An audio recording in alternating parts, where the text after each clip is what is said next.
Hello learners. अभी तक हमने जो डेजर्टेशन लिखने के जो स्टेप्स हैं उसमें काफ़ी कुछ चीज़ें डिस्कस कर ली है। जैसे कि स्टार्टिंग में हमने स्टडी किया था कि डेजर्टेशन को लिखते हुए कौन कौन से स्टेप का हम प्रयोग करते हैं। उसके बाद मैंने आप लोगों को सेकंड करवाया था कि रिसर्च गैप को कैसे ढूंढते हैं, और थर्ड मैंने आप लोगों को बताया था कि रिव्यू ऑफ लिटरेचर कैसे लिखते हैं। तो यहाँ तक उम्मीद करता हूँ कि आप लोगों को सारी चीज़ें समझ में आ गई होंगी।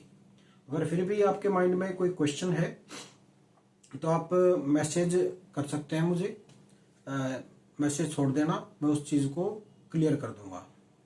कुछ एक क्वेश्चंस हैं उनको मैं जैसे जैसे ये आगे पढ़ाता रहूँगा आप लोगों के क्लियर होते चले जाएंगे, क्योंकि उन क्वेश्चंस के आंसर अभी नहीं मिल सकते आप लोगों को।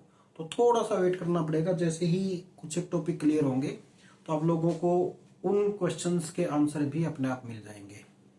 आज जो हमारा टॉपिक है वो बहुत ही ज़्यादा इम्पोर्टेंट है। इम्पोर्टेंट क्यों है? क्योंकि जितनी भी हमारी डेजर्टेशन है या रिसर्च वर्क है, सारा का सारा इसके ऊपर घूमता है। या आप ये कह सकते हो कि ये एक फोकस पॉइंट होता है किसी भी डेजर्टेशन का या रिसर्च का। अगर आपने अपना जो रिसर्च वर्क है वो टाइमली कंप्लीट करना है, सेकेंडली बहुत अच्छा करना है, तो उस कंडीशंस में आप लोगों को जो सबसे मेन चीज क्या होती है वो होती है ऑब्जेक्टिव ऑफ रिसर्च।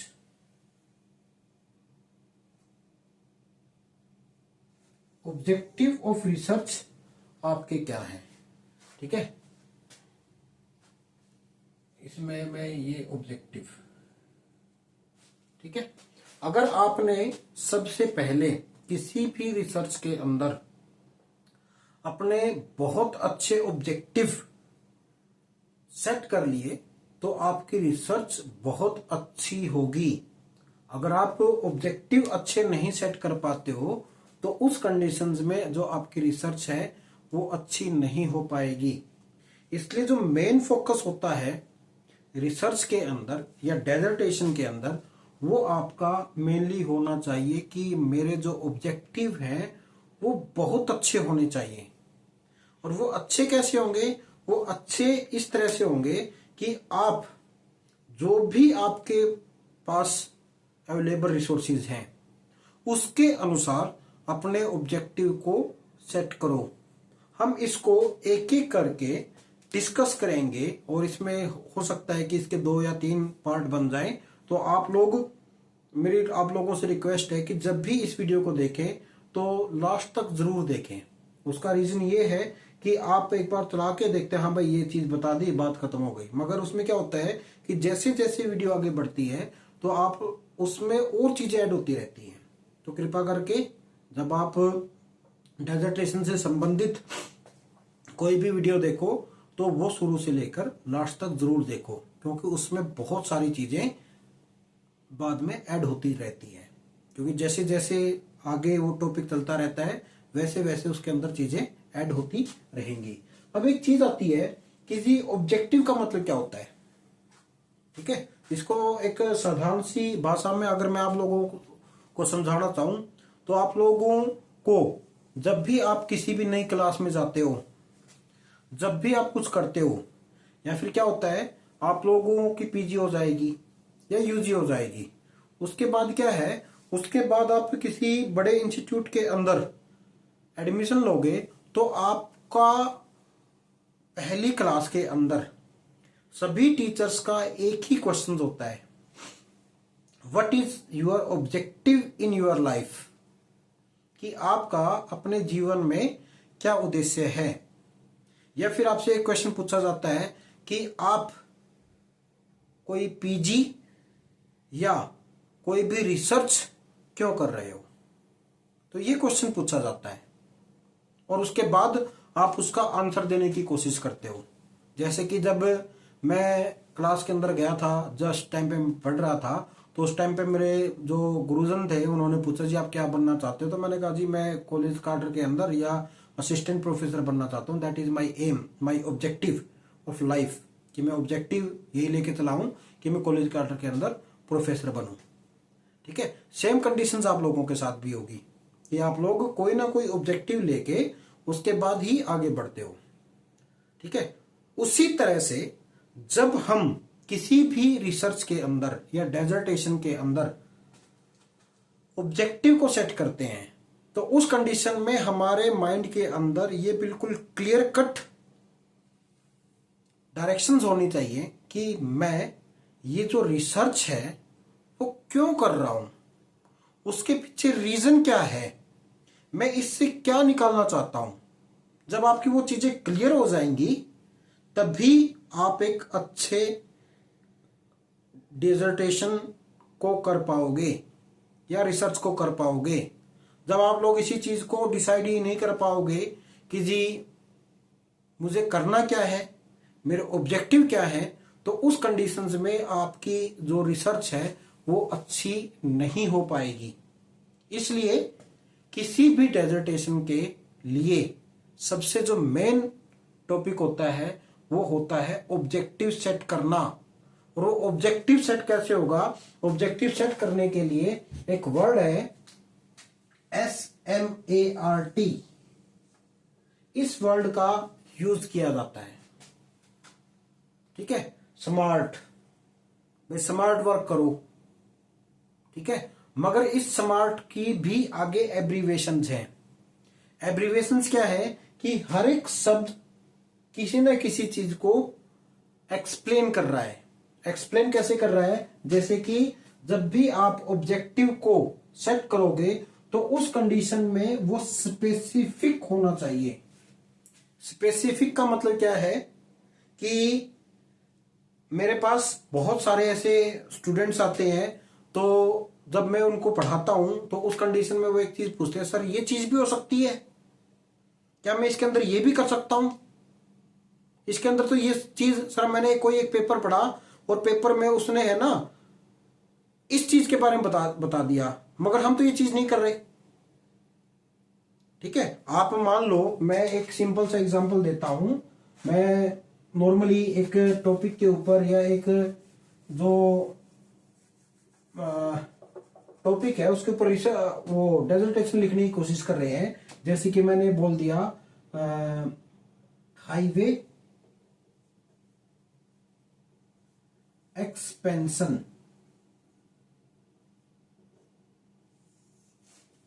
ठीक है, इसका मैं क्या कर रहा हूं, इंपैक्ट को असेस कर रहा हूं, स्पेशली एग्रीकल्चर के ऊपर, लैंड यूज के ऊपर। तो उस कंडीशंस में क्या हुआ कि यहां पर जो मेरा हाईवे एक्सपेंशन के का जो इंपैक्ट है, हाईवे एक्सपेंशन इंपैक्ट, इसको आप इस प्रकार से कर सकते हो, highway expansion impact on agriculture. तो उस कंडीशन में क्या हुआ कि जो हाईवे का विस्तार हो रहा है उसका इंपैक्ट किस प्रकार से एग्रीकल्चर के ऊपर होगा।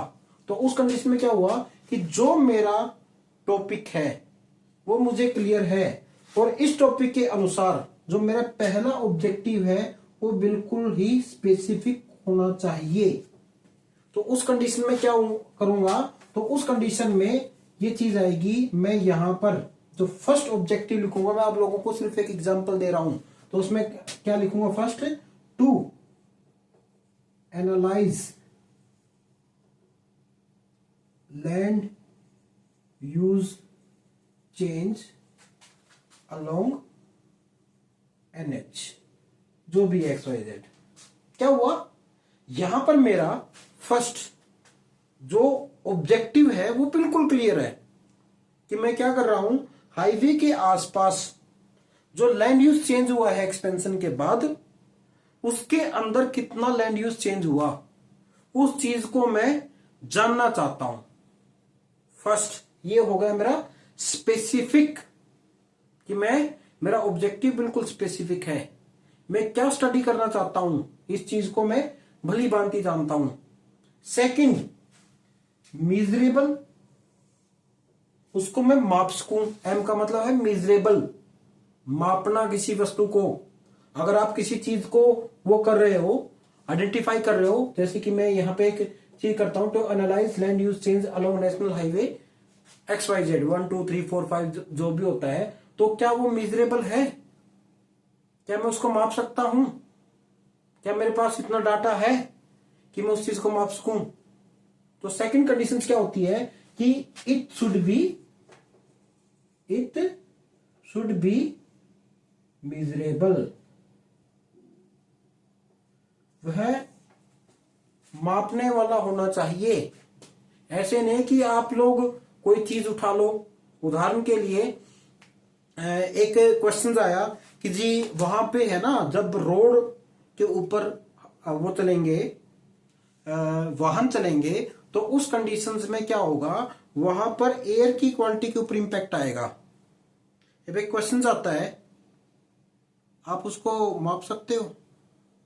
आपके पास इतने इंस्ट्रूमेंट है, आपके पास रिसोर्सेज है, किस चीज को माप लोगे? बिल्कुल भी नहीं है। तो क्या हुआ, हमने उस ऑब्जेक्टिव को छोड़ दिया कि जी हम इसको माप ही नहीं सकते।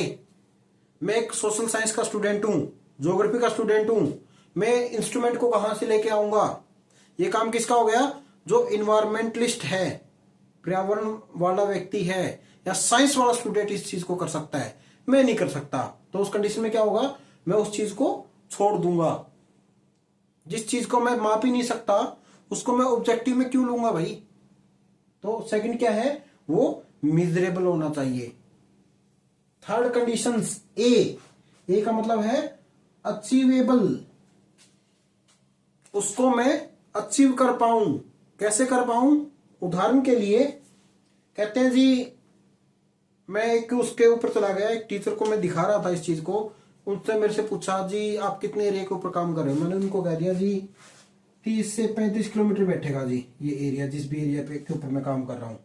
वो कहते हैं जी 30 से 35 किलोमीटर तो थोड़ा है, आपको ये एरिया बढ़ाना चाहिए, ये कम से कम 100 से 150 किलोमीटर होना चाहिए।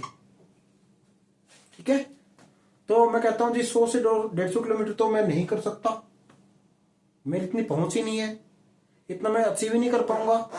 तो उस कंडीशन में क्या होगा, उस कंडीशंस में मैं क्या करूंगा, जब भी मैं अपना ऑब्जेक्टिव को सेट करूंगा तो उस कंडीशंस में ये देखूंगा कि क्या जिस भी ऑब्जेक्टिव को मैं सेट कर रहा हूं, क्या वो वास्तव में अचीवेबल है, मैं उस चीज को कर पाऊंगा या नहीं कर पाऊंगा। ठीक है, मेरा एक दोस्त है, वो एक्चुअल में टोहाना के पास उसने अपना एक वो प्लांट लगा रखा है एग्रीकल्चर से संबंधित, और वो क्या करता है, एआई के ऊपर काम कर रहा है। ठीक है, एआई क्या करता है, एआई फसलों की ग्रोथ को प्रिडिक्ट करता है। या फिर आप लोगों ने और भी सुना होगा कि आजकल मशीनें लगी हुई है, वो अपने आप वाटरिंग करती हैं। या फिर आईओटी, एक शब्द और आता है आईओटी, जिसको हम बोलते हैं इंटरनेट ऑन थिंक। ये चीज भाई हमने तो इंस्ट्रूमेंट लगा दिए, इंस्ट्रूमेंट क्या करेंगे, अपने आप सोच के उस चीज के ऊपर एक्शन लेंगे। ये वाली चीजें वो क्या करता है, अपने इंस्ट्रूमेंट बनाता है, जो भी उसके पास चीजें होती है, तो क्या हो गया, वो चीजें अचीवेबल कर सकता है। मगर जब हम इसको लार्ज स्केल के ऊपर करेंगे तो उस कंडीशंस में हमारे पास बहुत सारी मशीनरी चाहिए, तो मैं वो मशीनरी को अरेंज नहीं कर सकता। तो उस कंडीशन में क्या हो गया, जो हमारा नेक्स्ट जो कैरेक्टरिस्टिक्स होती है कि जब भी हम कोई भी ऑब्जेक्टिव लेते हैं तो उस कंडीशंस में वो आपका अचीवेबल होना चाहिए, आप उसको अचीव कर सको, उसको मीट कर सको। अगर मीट नहीं कर पाते, दूर से नमस्ते कर दो, हमें नहीं चाहिए जी ऐसा ऑब्जेक्टिव, क्योंकि इस ऑब्जेक्टिव को मैं नहीं अचीव कर पाऊंगा। उसके बाद करते हैं रेलेवेंट। रेलेवेंट का मतलब क्या होता है कि जब भी आप ऑब्जेक्टिव को सेट करते हो तो उस कंडीशंस में आपको एक चीज देखना चाहिए, क्या ये मेरे रिसर्च क्वेश्चन से संबंधित है, क्या जो मैं काम सोच रहा हूं क्या उससे संबंधित है। ठीक है, आप लोग बात कर रहे हो कि जी मैं चेंज को डिटेक्ट कर रहा हूं और उसमें कहो जी मैं एक काम करता हूं इसमें डेमोग्राफी और डाल देता हूं, तो डेमोग्राफी डालने से क्या होगा, वो आपका रेलेवेंट नहीं रहेगा। डेमोग्राफी का मतलब क्या हुआ कि मान लो आप किसी XYZ रोड के ऊपर काम कर रहे हो, वहां पर ABC अलग अलग सेटलमेंट है, तो ABC सेटलमेंट क्या कहता है जी, साथ में मैं ना इसका डेमोग्राफिक स्टडी भी करूंगा, चेंज को भी स्टडी कर रहा हूं, डेमोग्राफी को भी स्टडी कर रहा हूं। मगर आपका क्या है, ऑब्जेक्टिव कुछ हो रहा है, आपका जो रिसर्च क्वेश्चन है वो कुछ हो रहा है। तो उस कंडीशंस में जब भी कोई भी ऐसी कंडीशंस आती है कि जब आपको ये लगे कि जी ये रेलेवेंट नहीं है, तो उसको छोड़ दो। आपके रिसर्च क्वेश्चन